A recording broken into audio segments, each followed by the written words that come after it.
Hello મિત્રો, સ્વાગત છે તમારો અમારા મિની વ્લોગમાં। તો આજે આપણે જવાનું હતું દવા છાંટવા નારળીમાં, કેમ કે તેમાં મહી આવી હતી એટલે આપણે દવા છાંટવા જઈ રહ્યા છીએ।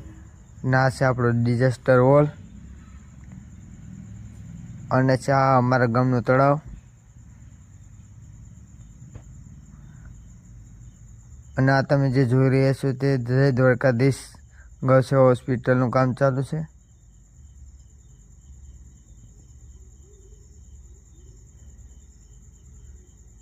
અને આપણે પહોંચી ગયા છે આપણા બગીચામાં। તો આ બગીચામાં આપણે દવા છાંટવાની છે ને આપણે ટાંકાની રાહ જોઈએ છે।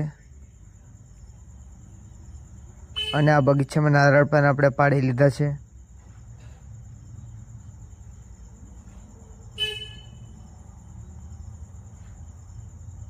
અને ટાંકો છલકાઈ ગયો છે પાણીનો।